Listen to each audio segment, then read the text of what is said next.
মিয়ানমারে সাইবার অপরাধ দমনে অভিযানে প্রতারক চক্রের ২,০০০-এর বেশি সদস্যকে গ্রেপ্তার করেছে দেশটির সেনাবাহিনী।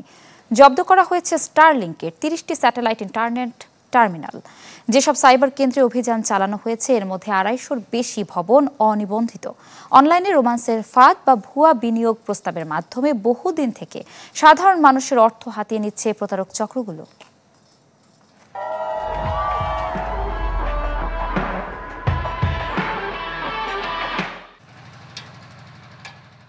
মিয়ানমারে অনলাইন প্ল্যাটফর্মে বেড়েছে প্রতারক চক্রের দৌরাত্ম্য। অনলাইনে দেদারসে চলছে জুয়া, সাইবার অপরাধের মতো জনহিতকর কার্যক্রম, যার লাগাম টানতে মাঠে নেমেছে দেশটির সেনাবাহিনী। সাইবার অপরাধ দমনের অংশ হিসেবে চলছে এসব অভিযান। সম্প্রতি থাইল্যান্ড সীমান্তের কাছে কেকে পার্ক নামের একটি সাইবার কেন্দ্রে অভিযান চালিয়ে ২,১৯৮ জনকে আটক করেছে মিয়ানমারের সেনারা। তবে আটককৃতদের জাতীয়তা প্রকাশ করেনি তারা। অভিযানে জব্দ করা হয় ৩০ set Starlink satellite internet terminal.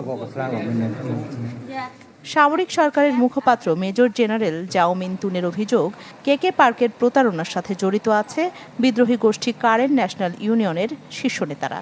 Current গোষ্ঠী সমর্থিত একটি কোম্পানি কেকে পার্ককে জমি লিজ নিতে সাহায্য করেছিল। তবে জান্তা বাহিনীর এসব অভিযোগ অস্বীকার করেছে কারেন ন্যাশনাল ইউনিয়ন।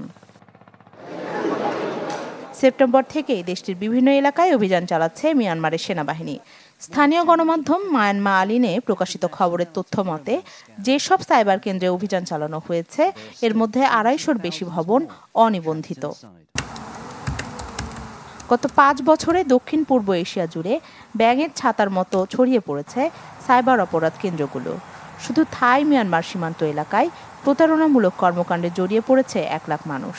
২০২১ সালের অভ্যুত্থানের পর থেকে গৃহযুদ্ধে জর্জরিত মিয়ানমার এখন পরিণত হয়েছে স্ক্যাম চক্রের কেন্দ্রস্থলে। স্যাটেলাইট ছবিতে দেখা গেছে থাইল্যান্ড মিয়ানমার সীমান্তের মই নদীর পাশে গড়ে ওঠা প্রায় ২৭টি স্ক্যাম সেন্টারগুলোতে নির্মিত হয়েছে নতুন অফিস ও আবাসিক ভবন। এসব অফিস থেকে প্রতি বছর $বিলিয়ন হাতিয়ে নিচ্ছে অপরাধ চক্রগুলো। সাধারণত অনলাইনে প্রেমের ফাঁদ বা ভুয়া বিনিয়োগ প্রস্তাবের মাধ্যমে শুরু হয় প্রতারণার প্রাথমিক ধাপ।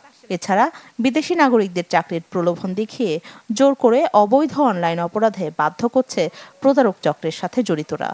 অনেকেই আবার পড়ছেন মানব পাচার চক্রের খপ্পরে। রাখি জেসমিন, চ্যানেল 24।